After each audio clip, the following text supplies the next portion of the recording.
అప్పుడు పోయి పట్టుకొని ఏం చేసినావరా అని అంటే వాడు దొంగతనం. కాబట్టి మనుషులు ఎందుకు భయపడుతున్నారంటే పాపము మానవుని బహుగా భయపెట్టేదిగా ఉంది. ఇక్కడ మనం చదివిన ఈ భాగంలో ప్రభు అంటున్నాడు, ధైర్యము తెచ్చుకుని నేనే, భయపడుకుడి.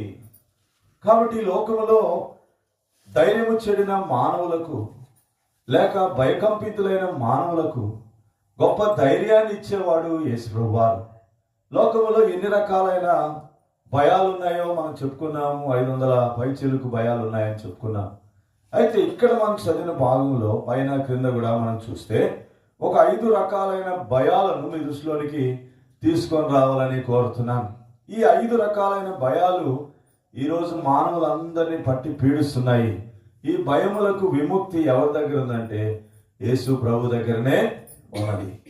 ఆయన అన్ని భయములను పారదోలడానికి ఈ లోకానికి వచ్చిన వాడుగా ఉంటున్నాడు. అందుకే ఆయన అంటున్నాడు, భయపడుకుడి అంటున్నాడు, ధైర్యం తెచ్చుకునుడి అంటున్నాడు.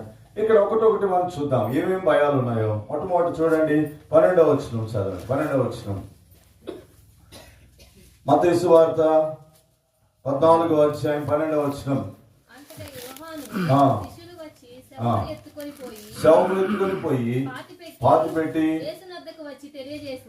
ఇక్కడ మనం ఏం చూస్తున్నామంటే యోహాను బాప్తిస్మిచ్చి యోహాను చంపబడ్డాడు అంటే మరణం అనేది ఇక్కడ చూస్తున్నాం.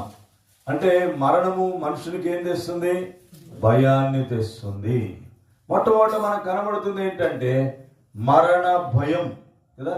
మరణ భయం ఈరోజు మనుషులందరినీ పట్టి పీడిస్తూ ఉంది. మరణ భయము చాలా ప్రమాదకరమైంది, చాలా భయంకరమైంది. ఈ లోకంలో చిన్న చితుకు లేకుండా, ధనవంతుడని దరిద్రుడని లేకుండా, లేక చదువుకున్నవాడు చదువులేని వాడని లేకుండా, ఏ తారతమ్యం లేకుండా మనుషులందరినీ పట్టి పీడిస్తున్న ఒక భయం ఏంటంటే మరణమును గురించిన భయం. మరణమును గురించిన భయం. మేము ఒక ప్రాంతంలో సేవ చేస్తున్నప్పుడు ఏం జరిగేదంటే ఏదైనా భూస్థాపన కార్యక్రమాలు జరిగేటప్పుడు విశ్వాసులు చనిపోయినప్పుడు ఆ విశ్వాసుల యొక్క బాడీని ఏం చేసేవాళ్ళు కాదు, మనవాళ్ళు పట్టుకునేవాళ్ళు కాదు. ఎందుకని? వాళ్ళ కులస్తులే, వాళ్ళ బంధువులే పట్టుకోవాలి. అప్పుడు నేనేం చెప్పినానంటే చనిపోయిన ఆవిడ ఎవరు? విశ్వాసి కదా. కాబట్టి మనకేం భయం చెప్పండి? కాబట్టి మనము సంతోషంగా ధైర్యంగా తీసుకొని వెళ్ళి పాతి పెట్టవచ్చు. ఒకవేళ అన్యులు దాన్ని పట్టుకుంటే ఏం చేస్తారు చెప్పండి? తర్వాత ఏం చేస్తారంటే వాళ్ళు చేసే పని ఏంటంటే మేము బరువులు దించుకోవాలంటారు. ఏం దించుకోవాలంట? బరువులు దించుకోవాలి. కాబట్టి మేమేం చేయాలా? 5వ రోజు 9వ రోజు ఏం చేయాలా? ఇవన్నీ చేయాలి. కాబట్టి మాకు డబ్బులు ఇవ్వండి, మేము తాగాల, తినాలా, త్రాగాల. నేనేమన్నానంటే అవన్నీ అవసరం లేదు, వాళ్ళకి ఇవ్వాల్సిన పని లేదు. దేవుని పిల్లలంగా ఒక విశ్వాసి యొక్క దేహాన్ని మనము సంతోషంగా తీసుకుని వెళ్ళి సమాధి చేయవచ్చు. మనకి ఎటువంటి భయమే లేదు. మరి అసలు ఎందుకు చేస్తున్నారు? 3వ రోజు ఎందుకు చేస్తున్నారు? 5వ రోజు ఎందుకు చేస్తున్నారు? ఇదంతా ఏంటమ్మా చెప్పండి? భయం. మరణం అనేది మళ్ళా నా ఇంటికి ఎక్కడ వస్తుందో మోసినోడికి భయం అన్నమాట. ఆ భయానికే ఏదో ఒకటి చేయాలా, లేకపోతే అక్కడ పోయి పిండాకుడు పెట్టి రావాలా, ఏదో ఒకటి చేయాలా. చనిపోయిన పేరట ఏదో ఒకటి చేస్తే మా జోలికి మరణము రాదు. ఎంత భయం అండి! మరణము మానవుల్ని పట్టి పీడిస్తా ఉంది. ప్రియుని వారులారా, మరణ భయం నుండి నిన్ను నన్ను విడిపించేవారు లోకములో ఎవరు లేరు, కానీ ఒక్క ఆయన మాత్రమే నీ మరణ భయం నుండి విడిపించడానికి వచ్చాడు. ఆయనే యేసు ప్రభువారు.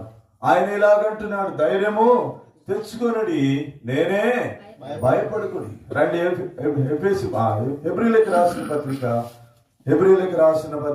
2వ అధ్యాయం. హెబ్రీయులకు రాసిన పత్రిక 2వ అధ్యాయము 14-15 వచనాలు చదవండి. కాబట్టి ఆ పిల్లలు రక్త మాంసములు గలవారైనందున ఆ ప్రకారమే మరణము యొక్క బలము గలవారిని అనగా అపవాదిని మరణము ద్వారా జీవిత కాలమంతయు మరణ భయము చేత ఎంత కాలం అంట? జీవిత కాలమంతయు మరణ భయము చేత దాస్యమునకు లోబడిన వారిని విడిపించుటకు ఆయన కూడా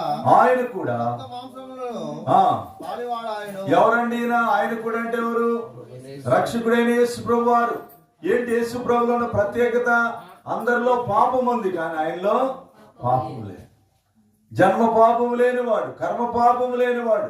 ఆయన ఇలాగన్నాడు, పాపము నా యందు ఉన్నదని మీలో ఎవరైనా స్థాపించవచ్చు అని సవాల్ చేశాడు.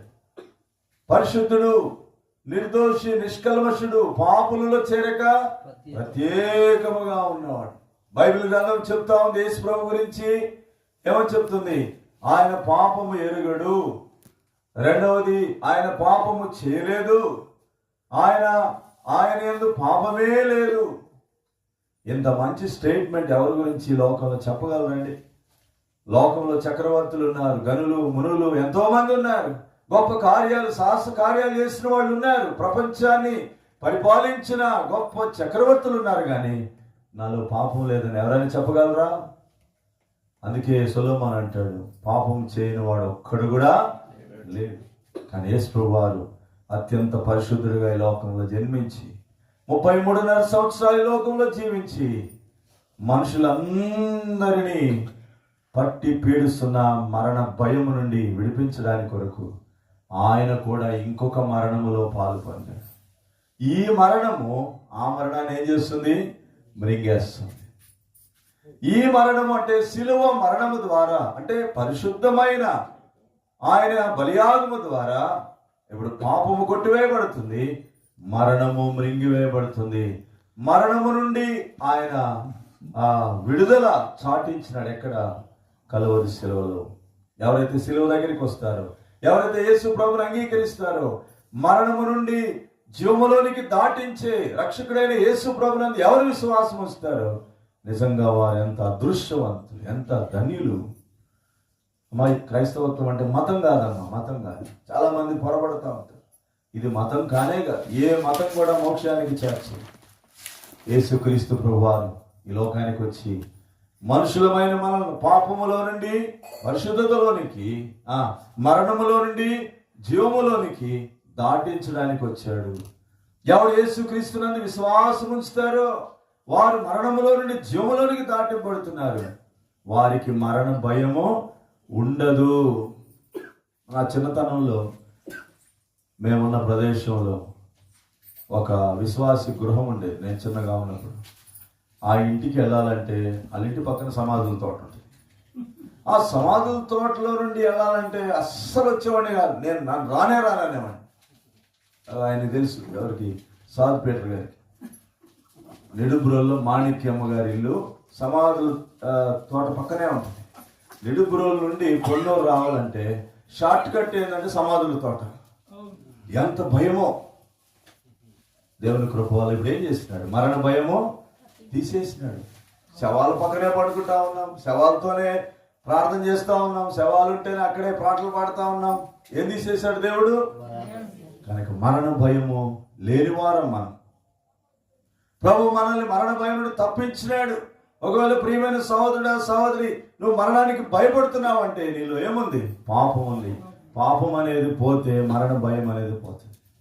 యేసుక్రీస్తు ప్రభువారు మరణ భయం నుండి విడిపించడానికి శిలువ మరణమును పొందాడు. ఇంకో రకంగా చెప్పాలంటే యేసు ప్రభువారు ఎవరో తెలుసా? మరణాన్ని జయించినవాడు కదా. మరణాన్ని జయించినవాడు. ఈ లోకంలో అందరూ మరణం దగ్గర ఓడిపోయినారు. గ్రద్ద ఏం చేస్తారు? కోడి పిల్లని తన్నుకొని పోయినట్లుగా ఈ లోకంలో ఉన్న వారిని అందరినీ మరణము కబలిస్తా ఉంది. కానీ యేసు ప్రభువారు మరణించాడు, కానీ తిరిగి 3వ దినాన మృతుల్లో నుండి లేచినాడు. చదవండి ప్రకటన గ్రంథం 1వ అధ్యాయం.